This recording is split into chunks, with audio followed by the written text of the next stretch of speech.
And good evening, everybody, and welcome to the latest edition, episode 13 of the 8 o'clock spot live here on the Gryd Network's YouTube channel and Twitter account. I am your host / moderator, Bryson Carver. Very, very excited to be with you on this Tuesday. Lots to talk about in the world of sports. We got some NFL, we got some NBA. Before we get into any of that, let's start with our panelists. First of all, Mike Guido, co-founder of the Gryd Network and one of our highest point total getters thus far on the 8 o'clock spot. Mike, if you can unmute your mic real quick there. How you feeling, man, and how you feel about tonight's show? Thank you for the friendly reminder to unmute my mic. I definitely would have forgotten, and I would have needed a point deduction, but thank you for saving me. I appreciate it. Hey, listen, there's a couple things I want to bring up, at least one. The first thing is that I don't really know what the Cowboys are doing, signing Martavis Bryant after he hasn't played since 2018. It's a very odd move. We all knew they kind of needed some outside help. I don't know why they're going for that to help fill it. They couldn't just give up a fourth-round draft pick to go get Cortland Sutton or something. They couldn't just do that. No. But the other thing is that I'm going to give props to the New York Yankees GM. I'm sorry, Bryson. Brian Cashman went at it with the media today, and I absolutely loved it. I know that that's not popular among Yankee fans or Yankee media, but I absolutely loved it today. If you haven't seen the clips, it's very entertaining. I very highly suggest it. I was never going to mention the Red Sox who missed the playoffs, so don't even mention the Yankees. I mean, listen, at the end of the day, the AL always had a pretty cruddy season when it comes to playoff success. So, you know, I guess we all got to kind of shut up in that regard. To another Yankee fan and multi-time panelist for the 8 o'clock spot, John Rivera, if you, my friend, could unmute your mic real quick as well, my man. How you doing? Welcome back to the show. And I know your Jets had a rough game last night, but other than that, how you feeling? I'm blessed, man. It could be another day. And also, I think I need some extra points because I did say James Harden will get traded and won't put on a Philly uniform again. He would be on the team still by the beginning of the season, but yeah. So I deserve extra points. I'm just saying. But thank you for having me on the show for my third time. Third time the charm tonight.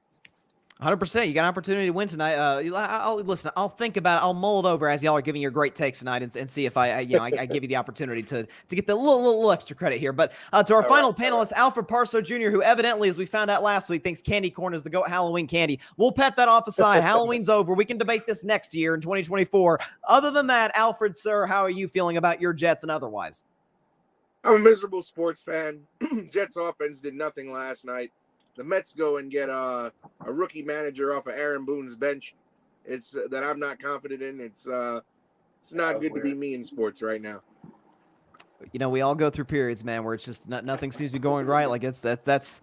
I understand your pain, man. I understand your pain. But before we even get into any of our topics, let's real quick look at our leaderboard, our updated leaderboard after last week. So you see Barry Grant Jr. still in first place, although he very well could be surpassed by a couple of our panelists tonight, Alfred and Mike. But we got Barry, Alfred, Devin, Mike, Dalton, Adam. There you are, John, Alex Johnson, and Eric Van Litten from the Outside the Cage podcast here on the Gryd Network. So let's get into our first round rules real quick. And of course, everybody, feel free to chime in the comments section. We would greatly appreciate that. The first round, it's this simple. Great take gives you 200 points. A good take gives you 100 points. An okay take gives you 50. And a bad take, you get absolutely nothing. You get 0 points for that. So let's start with what was the game of the week. And one could argue maybe the game of the season in terms of hype and in terms of this game coming down to literally the last play there at the end. The Dallas Cowboys and the Philadelphia Eagles. Philly pulls out of the game 28-23. Unbelievable game. Both quarterbacks played excellent. Both defenses made plays there at the end. There was some controversy in terms of officiating, in terms of late game clock management. It really had it all. So I will start with Mike Guido. Despite the close loss, despite the fact that Philly is now 8-1, do you share, quite honestly, my sentiment that the Cowboys actually should be a little bit optimistic coming out of this game? I don't in some regard, Bryson, and here's why. And I understand why people are saying that because Philly's a great team. Dallas really went toe-to-toe with them in Philadelphia. It's a very encouraging sign traditionally when you look at those factors. However, the same sort of problems plagued the Cowboys that has plagued them for the last several years, and it's for the same reasons why they haven't been going far in the playoffs and haven't been really competing for NFC championship games or for Super Bowls or anything of that nature, and why they can't really win those big games. It comes down to situational football. It comes down to penalties, even though the Eagles and the Cowboys were tied for penalties yesterday. But this is a team right now that, again, even with yesterday, they still rank 29th in the NFL in red zone offense. They are not scoring once they get into the red area. And listen, as far as I've been critical of Dak, the last 3 weeks, Dak Prescott's played really, really great. He really has not been the reason for a loss. This is just something where it feels like something goes wrong. Trayvon Diggs goes down. Their secondary hasn't been as electric as we've seen when they're at their best, obviously. Listen, what Terrence Steele did against the Eagles, that was just atrocious. That was one of the worst performances of an offensive lineman that I've seen this year, especially on a contending team. Gave up 12 pressures against the Eagles, and they have a good pass rush, but that's just unacceptable. I just think it's a lot of the same issues that have plagued them. They just didn't pop up in a more alarming sense because they played a good Eagles team and they played a good Eagles team well. But it's the same sort of issues, Bryson. It's red zone offense. It's a lot of late game situational football. It's all that stuff that still kind of is holding them back. That's totally fair, and that's been a legitimate criticism of Mike McCarthy for a long time, ever since he's been in Dallas. Is, man, the late game execution, the playoff innings the last 2 years have left a lot to be desired, and obviously not being able to cash in the red zone when they are literally within 10 yards of shocking the Eagles and getting an unbelievable win. So there's sort of the case that, hey, is Dallas sort of just grasping for a moral victory, which Dallas being at the spot they are as a contender, a true contender in the NFC, maybe that shouldn't be the standard. So John, now, do you think Dallas, John, should feel confident or be in a position where they're like, hey, we feel good coming out of this game? Yeah, I think, if you didn't win, you didn't win. You know what I mean? Like, that's just what it is. But I think they definitely feel confident that they can beat the Eagles. You know what I mean? Like, you got Dak stepping out of bounds. You got guy getting tackled at the, half a yard or whatever, line or whatever. So I think they definitely know they can beat the Eagles, and they should have beat the Eagles. I think they got confidence with that. I think they definitely didn't lose no confidence. I think, if anything, they knew they had the game. And, 1 or 2, like I said, 1 or 2 inches is literally to define the game. So I think they got more confidence come after the game than they did before the game. You know what I mean? Especially going into Philly, which Philly, is one of the top teams in the league for the last 2 years. You know what I mean? And division rivals. And like I said, they should have won the game. So I think they come out with confidence that, they could beat the Eagles. It's definitely not a bummer. You know what I mean? Like, oh, we lost to them. It's definitely like we should have beat them. And next time we're going to show everybody that, at home that we're going to smack them. So definitely a confidence builder for Dallas. And Dallas does play Philadelphia in 5 weeks on Sunday Night Football in Jerry World, so you have that component as well. And look, you sort of alluded to the fact that not all losses are created equal in the sense that Dallas 4 weeks ago gets the doors blown off them against San Francisco. It feels like the sky is falling. Now you play a true NFC contender, maybe the best team in the conference, on the road down the wire. So there is some legitimate some high points to a certain degree that they can take from that. Finally, with you, Alfred. Now I know you've been a Cowboys skeptic for most of the season. Do you think the Cowboys should have any sort of confidence in a way coming off of that game against Philadelphia? Confidence, no. And as the great Jay-Z once said, moral victories are for minor league coaches. The Cowboys had 2 big issues in that fourth quarter. Now, if you look at the game on paper, yes, Dak Prescott, 357 yards, 3 touchdowns, no turnovers. He had a great game, but he could not finish the game. With 10 minutes to go in the fourth quarter, we all saw that play. I forget the backup tight end's name. But on the goal line, at 4th and goal on the goal line, he has a completion that couldn't get into the end zone. That's number 1. And people seem to overlook the body language and the energy of the Cowboys because, football is just as mental as it is physical. I don't know if any of you fellas noticed, but with 1:22 left to go in the fourth, when they were trying to make that comeback drive, they were jogging to the line of scrimmage after completed passes. No sense of urgency. So I think I can't be proud. I can't be proud of, if I'm a Cowboys fan or even somebody who supports the organization, I can't be proud of that loss because the energy wasn't there. And then when it mattered the most, you couldn't move the ball. So again, like you said, they play each other in 5 weeks. This time it's at home because, road games are a thing. The Philadelphia crowd did play a factor. So,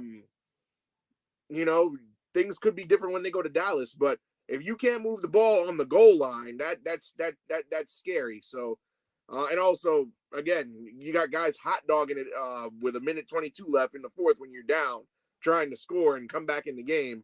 So if I was Coach McCarthy, those two things would have got me livid.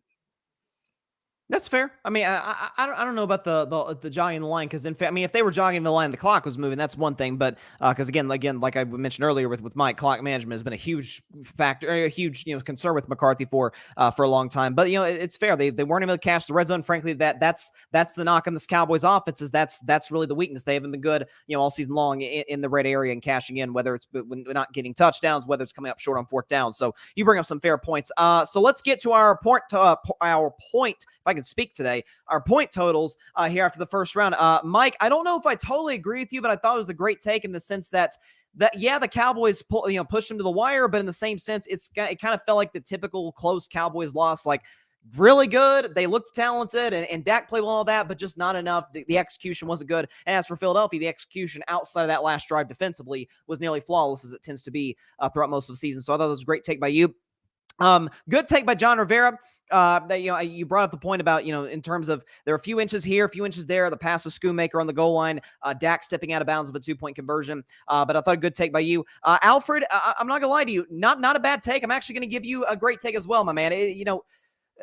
I never considered the whole jogging to the line of scrimmage thing, and maybe there's not a sense of urgency. Maybe you can interpret that maybe as you're trying to stay calm type of thing for Dallas. You're not trying to look disorganized. Maybe that comes into the fray as well. But overall, great take by you. Moving on to our second round rules real quick, if I can pull them up here. Okay, second round. A great take gives you 400 points. A good take gives you 200. An okay take gives you 100 points. And a bad take, again, you come up empty-handed, 0 points. So we have 3 AFC contenders flex their muscles to a certain degree. The Kansas City Chiefs in the morning beating the Miami Dolphins by a final score of 21-14 in Germany. Kansas City's offense didn't muster much, only 14 points of the day, but the defense played well, shutting out Miami in the first half, getting a defensive score and holding to it, and the Dolphins offense stopping on that last drive at the end to secure the win. As for the Baltimore Ravens, Baltimore throttled a very good Seattle Seahawks team by a final score of 37-3. Lamar Jackson played well, albeit no touchdowns, but this Ravens scoring defense still number 1 in the league, playing out of its mind right now. The Ravens right now best record in that brutal AFC North. And speaking of the AFC North, the Bengals capping off a great day of football with a big time win of their own, 24-18 over the Buffalo Bills. Joe Burrow playing out of his mind, over 300 yards passing, and the Bengals defense once again holding their opponents to under 20 points. So I will start first now with you, John Rivera. To me, I think you could argue these are the 3 best teams in the AFC with respect to teams like the Jacksonville Jaguars, for example. But in your eyes, who is the leader in the clubhouse of the AFC? Is it the Chiefs, the Ravens, or the Bengals? I think personally it would be Baltimore. I would say Baltimore, man. Because KC, like you said, they hung on to beat Miami. They hold on to beat my Jets. Like they're doing what KC do, which is win games, but they're not looking very impressive. You know what I mean? They definitely missing Tyreek Hill. They won a Super Bowl without him, but they still definitely missing that weapon. But I like what Baltimore's doing, man. Like I said, they're winning these games. They smacked Seattle, which I actually like the Seattle coming in, especially with the points. They smacked Seattle, and they're not even all the way in full form. You know what I mean? Like Andrews hasn't been, Andrews yet. Odell's still getting in the mix. He's been missed games here and there. They lost their top running back, you know what I mean? And they're just winning games, man. They're doing what Baltimore does. And in that hard division, like you said, leading before the show, like you got 4 teams that can make the playoffs if it started today. So I like Baltimore, man.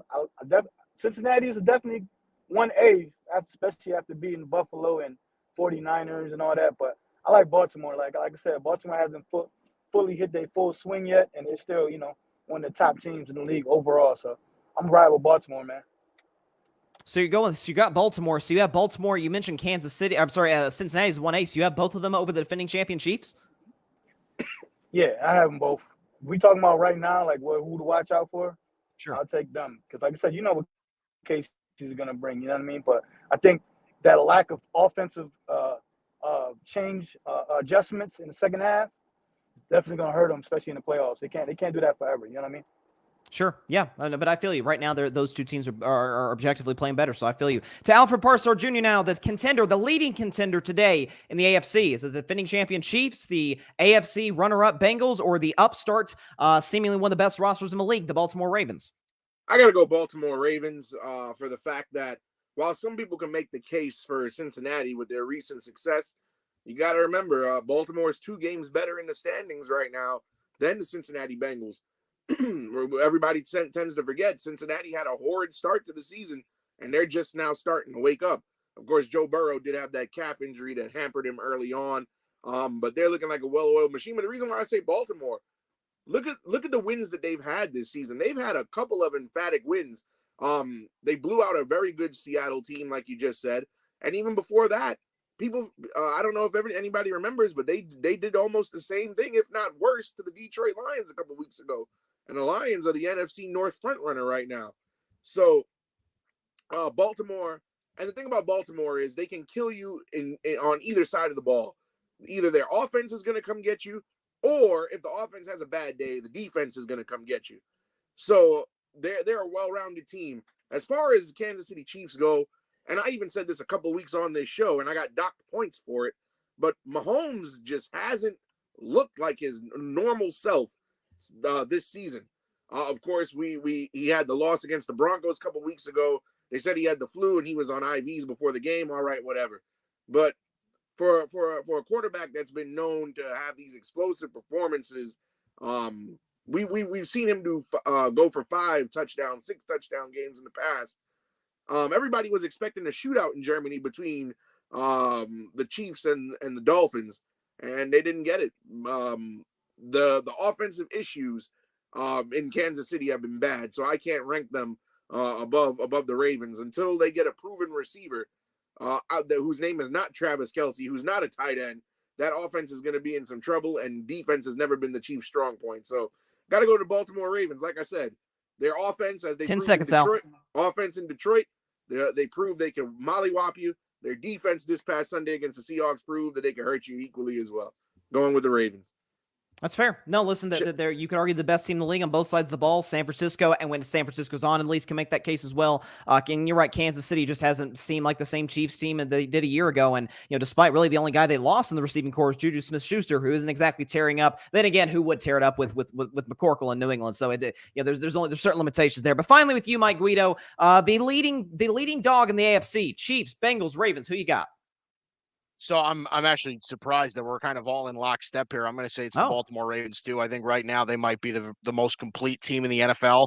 I think right now you're looking at a team that does pretty much everything well, and a lot of it is stemming from, and we talked about it a couple of weeks ago, a lot of it is stemming from the fact that Lamar Jackson has been as efficient as he's ever been in his entire career. He's completing 71.5% of his throws. He's not turning the ball over. He's still doing what he always does with his legs, right? I mean, it's just what they've been able to do on offense. And this was really always their biggest problem is, they couldn't they were always able to run the football well, but was their air attack good enough, right? Did they have the weapons to succeed through the air? Now they do. Zay Flowers, Mark Andrews, Odell Beckham has shown some production on that side as well. They're getting guys like Nelson Aguilar and Rashad Bateman back into this offense as staples in this offense, real legitimate weapons. So the fact that they can run the football, control the game, control the pace of the game, Lamar Jackson's efficient throwing the football. This is a lockdown defense. And I agree with both of these guys. I mean, think about it. Everybody else kind of has problems. Cincinnati is kind of getting hot right now, but people do seem kind of relative to forget that, just 3 weeks ago, we were questioning on whether or not they were going to make the playoffs. I'm going to give the Bengals a little bit more time. I know Joe Burrow's healthy now, so it's kind of looking upward, but I'm just going to give it a few more weeks until I fully buy in. And Kansas City listen, Bryson, you know this. You and I have had several conversations about it. I'm a little cold on Kansas City at the moment just because they don't have any receivers outside of Travis Kelce that can separate. I mean, these are guys that, I made the joke that Rashee Rice and Sky Moore are going to have to develop quickly because they need them. They just don't have guys that can consistently create space in this offense. I disagree with Alfred in some sense because I think Kansas City's defense is very good this year. That's what's keeping them in a lot of games. But I'm a little cold on the Chiefs right now, too. I don't know that their offense is as high-powered as we're used to. I think right now the Ravens could be very well the most complete football team in the league to this point. And, I mean, like we keep saying, they're blowing out good teams. I mean, the Seahawks are a good team. Detroit's a good team. They're not beating scrubs. They're beating up on 10 real seconds, good Mike. teams. Yeah, no, they are beating good teams, and what they did to Seattle. And I saw a stat from Lamar Jackson. I think he's now 16-1 against the NFC, which is just a crazy stat. And again, they're not beating scrubs. They're not beating. Well, they did beat the Cardinals, but it's not like they're just blowing out the Cardinals or the Panthers or somebody. They're beating, to me, a Super Bowl contender in Detroit and a legitimate playoff contender. And right now, still as far as I'm concerned, a half game back of the 49ers in the NFC West and the Seahawks. So what they're doing, with Baltimore is absolutely special. Got a comment here from Clint Alexander. Clint, if Baltimore's offense is also not 100% fluid, how do they get the nod over Kansas City? Also, Ravens struggles in the playoffs are well documented. So until they get over that hump, they will be a question mark, in my opinion. That is a fair critique. In Kansas City, we know the playoff success they've had. Cincinnati getting to the Super Bowl 2 years ago, AFC title game last year. That's legitimate. But I guess if the conversation is right now, I think you'd have to go with the Baltimore Ravens. And frankly, guys, I agree with all three of you guys. It's crazy. We all have the exact same take, so to speak. And I thought all you guys gave great takes. So if I can show the point totals right now, Alfred, great take. John, great take. And Mike, great take. Everybody gets great takes, okay? Congratulations, everybody here, because it's not just that I agree with you. I think it's the fact that, you guys sort of detail what Baltimore's able to do on both sides of the ball and, how they're superior to Kansas City and Cincinnati in that regard. But I will have to warn y'all, don't doubt the dynasty in Kansas City and don't doubt Joe Burrow in Cincinnati. He's coming. He looks healthy and healthy every week. So this could be a dogfight as we get further and further this season, and I can't wait. Moving on to our final topic. And again, before we obviously get the final round, will be the top 2 point getters. But our third round rules put up here. Great take gives you an 800 points. A good take gives you 400 points. An okay take gives you 200, and a bad take is still 0. And the fact of the matter is, there is a 100-point difference between our top or our three panelists tonight. So, this could come down to the wire. So let's shift to the NBA. Let's shift to some hoops, and the most popular team, the Lakers, and the most popular player still, I believe, at least, in LeBron James. So the Lakers lost last night to the Miami Heat by a final score of, if I could pull it up here, I think it was 108 to 107. Against the Miami Heat. LeBron James played absolutely outstanding once again, despite being near 21, 30 points on 13 of 23 shooting. But Lakers lost the end. Anthony Davis got hurt. LeBron James, the plus minus for the Lakers when LeBron is on and off the floor is absolutely staggering. Their offensive rating with him, without him is staggering as well. So I'll start with you, Alfred. You're a Lakers fan. Do you think the Lakers are too reliant, despite what appears to be a pretty good roster, too reliant on LeBron James? I would say yes, and I'll tell you why. You mentioned AD didn't finish the game last night, got hurt. If you look at the current Lakers injury report and guys who have missed games, mind you, the season's only 2 weeks in, and you have guys who have missed significant time already. Jarrett Vanderbilt, yet to play.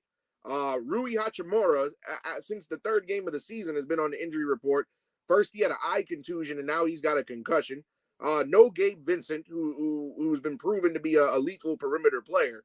So, I mean, it's rough when you're missing key guys. And then from watching all these Laker games, especially the recent games, the 2 games they had against the Orlando Magic, and even the game against the Clippers, when LeBron is not on the floor, the offense just doesn't click. You got guys like Austin Reeves, who's struggled in most of the games this season. Of course, with no AD, he's built like glass. He's just fragile. You never know when he needs to get carted off the floor.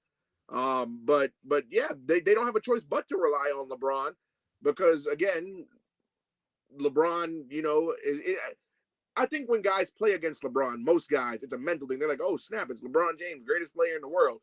So it's a bit of a mental effect. And he does play bully ball still at the great age of 38. But I mean, at some point, it's just not going to hold up. But they do rely on LeBron because they have no other choice. Who else could they put the ball in the hands of? Cam Reddish, Austin Reeves? No, like the team is just injury riddled at the moment, so they don't have a choice but to put it in the hands of their aging superstar, which is unfortunate because in the offseason, I think they should have went and got him some help. And then even guys like Christian Wood, if it inconsistent so far to start the season. So I don't know. I'm a bit worried for the Lakers at this point. There's no reason why injuries should be piling up for amongst their key players this early in the season. But to answer the question, yes, they do rely too much on LeBron only because they have no choice to. If he's not going to He's a facilitator and a scorer, and it seems like nobody else on the team right now can do it. Yeah, and look, if I were a Lakers fan, which you never catch me dead in that position, but if I were a Lakers fan, I would look at this team and say, you know what, or look at your take really and say, okay, if this is an injury problem, this seems to be fixable. Obviously, we know Anthony Davis's injury history. You mentioned Jared Vanderbilt. You mentioned Gabe Vincent missing time, and Austin Reeves kind of having up and down stretches this season. Cam Reddish, who you mentioned, obviously missed the game-winning shot there at the end, and it is shooting a pretty low percentage from three-point range. But real quick before I move to Mike, I do want to say this. I brought this stat up. So again, the Lakers' offensive rating without him is 116. With him, the Lakers' offensive rating is 116.7. Without him, it plummets to 91.2. So it's a different basketball team. And they go from being like the Denver Nuggets, basically, with him on the floor, to being the freaking Orlando Magic, or these days the Memphis Grizzlies, in terms of offensive rating. So I'll move to you, Micah. You're a big LeBron guy, a Cavs fan. By the way, congratulations on ending an incredible losing streak against the Golden State Warriors on Sunday. I'm very proud of your team. It's about time. But that said, do you think the Lakers are relying too much on LeBron right now? Obviously, I think it's happened throughout LeBron's entire career. I mean, this is just the way that LeBron teams work. You know what I mean?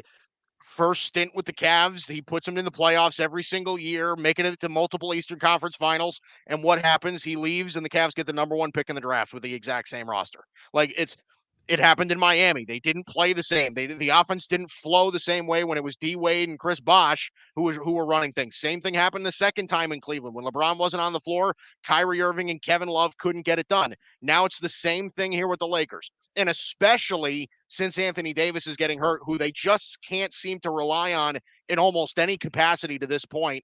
But listen, if you just do a little bit of digging, right? A lot of LeBron's game is drive and kick. Right? That's to the point where he is in his career. He's still scoring a bunch, but a lot of his game is drive and kick. Drive the lane, kick to a guy on the outside so they can hit threes, right? That's what they do. Okay, Austin Reeves is shooting 31% from three. That's not good. D'Angelo Russell is shooting 27% from three. That's not good. Cam Reddish is shooting 15% from three. That's not good. Max Christie is shooting 12.5% from three. That's not good. A lot of these guys that they need to rely on to hit these shots for LeBron, they just don't work, period. And when he's not on the floor, Alfred's exactly right. They don't have anybody right now that can truly facilitate an effective offense. They just don't have it. They don't have very many guys that can create their own shot. They don't have very many big body guys that can get their own basket down at the rim. So absolutely it's this way. It's the way it's been for LeBron his entire career. This is just when LeBron is not on the floor. Listen, this roster was designed for LeBron to be able to play 30 minutes a night and be done with it. Now he's got to play 38 to 40. Listen, it's going to bite them when it comes to playoff time if they're in that position. So, listen, obviously it's like this. It's always been like this for LeBron. Yeah, I mean, when you talk about his value to franchises, and you mentioned it twice with the Cavs and with Miami, they missed the playoffs. The great Miami Heat missed the playoffs, the great culture they have.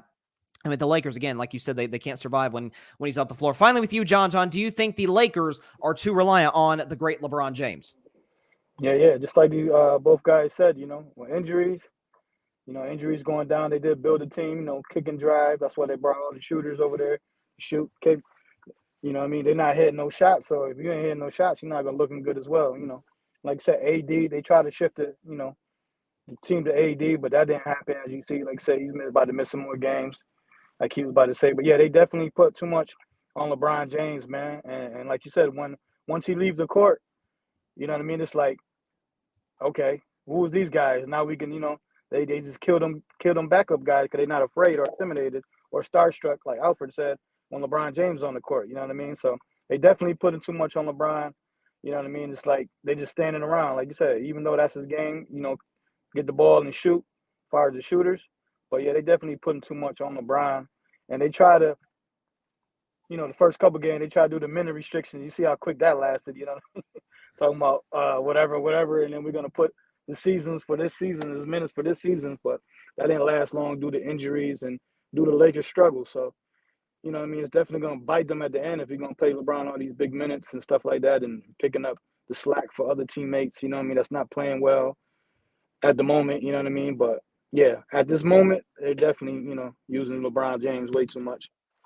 Glad you brought up the minutes restriction because that is, I remember when Darvin Ham and then LeBron sort of, kind of pushed back on it a little bit because LeBron's like, hey, I don't care if I'm year 21, man. I want to play. I want to play as much as possible. And Darvin Ham comes out with this minutes restriction. I'm like, yeah, let's see how long this lasts. And it lasted, if I'm not mistaken, about 2 games when he had to play extra for them to beat the Phoenix Suns in the second game of the season. And for the record, by the way, LeBron James is averaging 36 minutes a game. So they've basically just thrown that in the trash barely 2 weeks into the season. So that's a real genuine concern for them. Okay, so let's get to our points. All right, actually, you know what? Let's not get to our point totals. Let me tell you who the 2 finalists are. They are Mike Guido and John Rivera. For the first time, sir, you are going to the final round. I apologize, Alfred, there. A solid take, give you 1,000 points there, but Alfred Parsard Jr. unfortunately is not able to advance to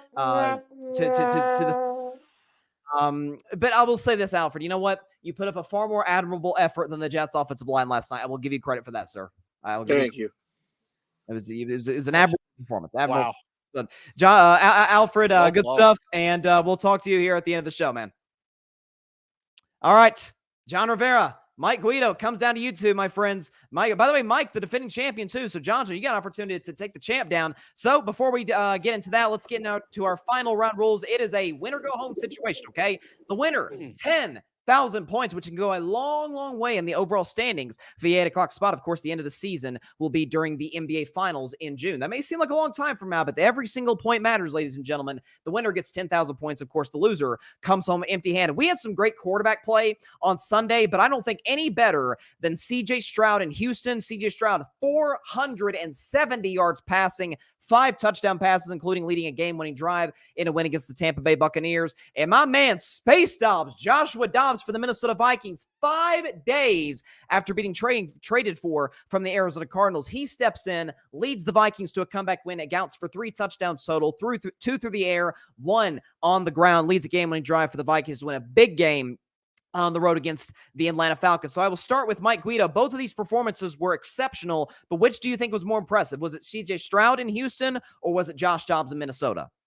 Yeah, I definitely think it was C.J. Stroud. And listen, you have to give kudos to Josh Dobbs because this first week in the offense, he didn't even start the game, right? But the thing about Josh Dobbs is that I think we're kind of losing sight. He did fumble 3 times and lose 2 of them.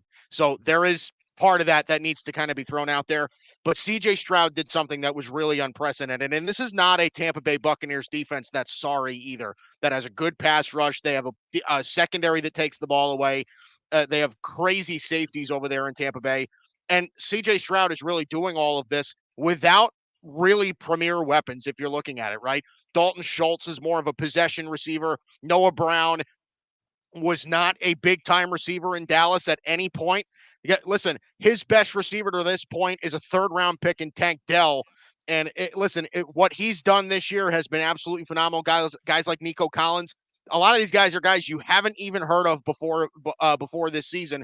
That's because of C.J. Stroud. He set the NFL. Let me read it right here. He set the NFL single-game rookie passing record with 470 yards. That was previously held by Andrew Luck, by the way, in that same division.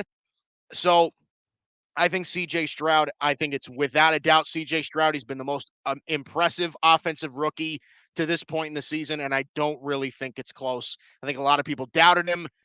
I think he's doing really, really well. And listen, you can't come up with enough words to describe it. He's playing really well right now for the Texans. And I'm genuinely ready to say 8 games this season, Mike Guido. I think he's a top 10 quarterback in the NFL. What we've seen thus far, given what he took over in Houston, wasn't like you're mentioning like Tank Dell. Who's Tank Dell? Who the heck is Noah Brown and Dalton Schultz? But 2 of those guys were shipped out of Dallas. You've got Nico Collins. You got these guys making plays for him, him putting him in position to be successful. So C.J. Stroud, like you mentioned, thus far not a great offensive line either, Bryson. This is not a great offensive line over there. There's a lot of defensive head coach D'Amico.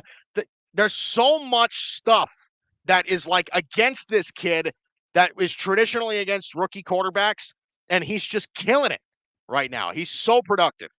He's been absolutely spectacular. To you, John, who is better, C.J. Stroud, Joshua Dobbs?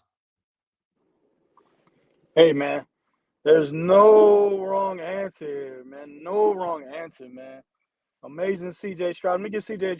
Stroud his props, to start with, so you're going to know my answer. Shout out to C.J. Stroud, man. Like Mike said, he got the rookie record for yardage. Yeah, Tampa Bay defense is great.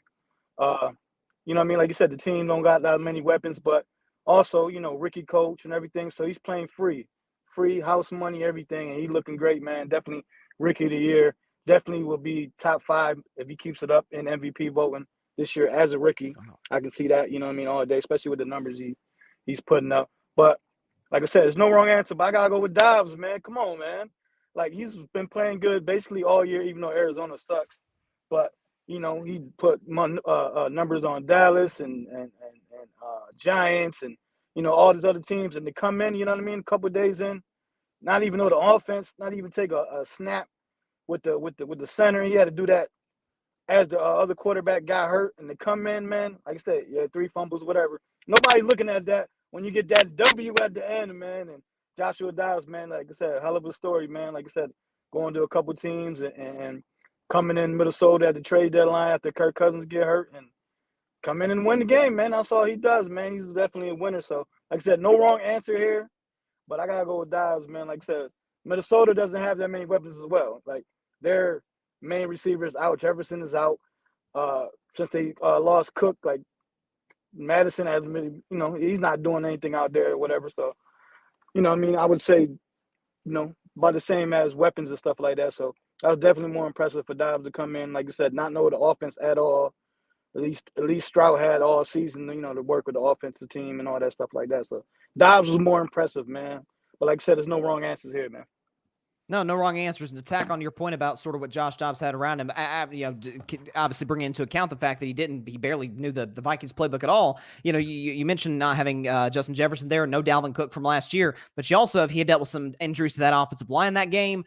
Cam Akers tore his Achilles, sadly is out for the season, so he loses his best running back. So what he did was absolutely spectacular. By the way, against the coming in that game, the 6th ranked defense in the NFL, and doing so on the road. But again, both performances were absolutely spectacular. I'll go and dial up the victory music for our winner, because again, I thought both of you guys gave absolutely fantastic takes. I can see where both of you are coming. But the winner this week, the 8 o'clock spot, episode 13, is John Rivera. John, you get your first win on the show on the 8 o'clock spot. Congratulations.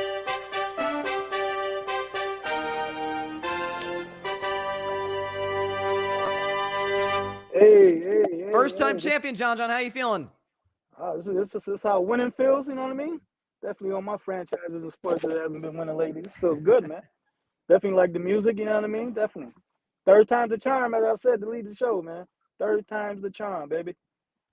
Yes, sir, man. Congratulations to you. I'll bring Alfred back in the fold here, and I'll ask Mike, sir. I know you were able to defend your crown this week. How are you feeling? I thought you gave a great take, for the record.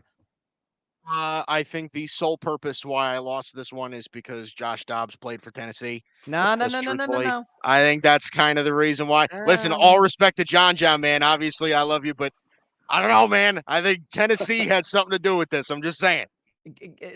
Mike, I'm dealing with 2 Yankees fans here in the final round. It was already a lose-lose situation for me, okay? So just tone it back with my bias, right? I mean, of course, I'm not like I love Joshua Dobbs only because he went to Tennessee. I mean, he is if as I heard someone say today, if football was rocket science, Josh Dobbs would be the best player in the league. I mean, he's a genius off the field. He's clearly a genius on the field for the way he did yesterday. But again, John alluded to it. I don't think there was a wrong take. I think C.J. Stroud was excellent in that game against the Tampa Bay Buccaneers. But again, great take by you. Alfred, good stuff by you as well. That is it for this edition of the 8 o'clock spot here on the Gryd Network. Be sure to tune in next week at 8 p.m. Eastern, 5 p.m. Pacific time on Twitter and on YouTube, both on the Gryd Network. And of course, be sure to go subscribe to the Gryd Network on YouTube. Follow us on all of our social media platforms. Follow all of our incredible content creators on their social media platforms. And follow John Rivera. He's not a member of the Gryd, but follow the Pham Perspective Podcast on social media. Subscribe to their YouTube channel. They put up some great content over there. John's on great guys. So is Mike Guido. So is Alfred Parsard Jr. Great performance by all 3 of you in this game. We'll see y'all next week. Unlucky number 13 was very lucky for John and a fun episode overall. So see y'all next week. Stay safe out there. God bless you all. And peace out. Peace.